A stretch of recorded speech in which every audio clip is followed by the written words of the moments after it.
Alright, what's up everybody?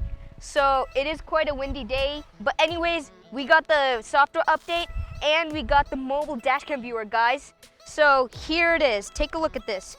So when you go onto the security page, you have to turn on Sentry mode and then you click view live camera and there it is. So you can view from the front angle, you can view the left repeater camera, here's the right repeater camera, and this is the back camera. Now, one of the biggest features is the speaking technology. So take a look at this. Don't touch my car. Don't touch my car.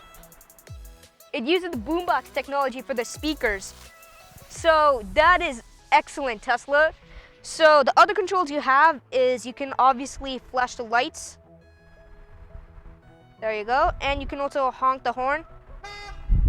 That was loud. And yeah, that's basically the controls you have on this page. Now let's take a look at the release notes. So here it is, the version 2021.36.8, Sentry mode live camera access. So basically, you can now view your car's surroundings from the Tesla app when parked to confirm the safety of your environment before returning to your car. Live camera is end-to-end encrypted and cannot be accessed by Tesla. To enable or disable, tap controls, safety and security, view live camera via mobile app from the vehicle's touchscreen display.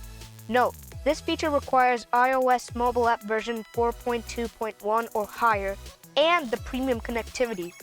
So today morning we purchased the premium connectivity on our Model 3, so we're waiting to get the software update on our Model 3, but right now we have it on our Model Y.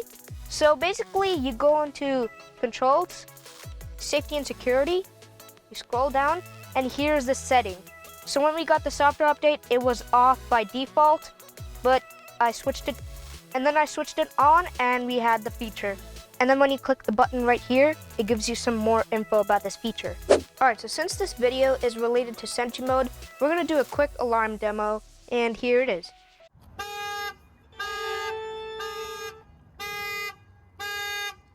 So that's the alarm demo, and it's crazy loud, guys. But anyways, this new feature is absolutely excellent, guys. I'm so happy Tesla has released this feature. But anyways, guys, that's gonna wrap it up for today's episode. Thanks everybody for watching this episode. Smash the like and subscribe button, turn on the notifications so you don't miss out on any new posts, send a comment down below, and catch you guys in the next episode.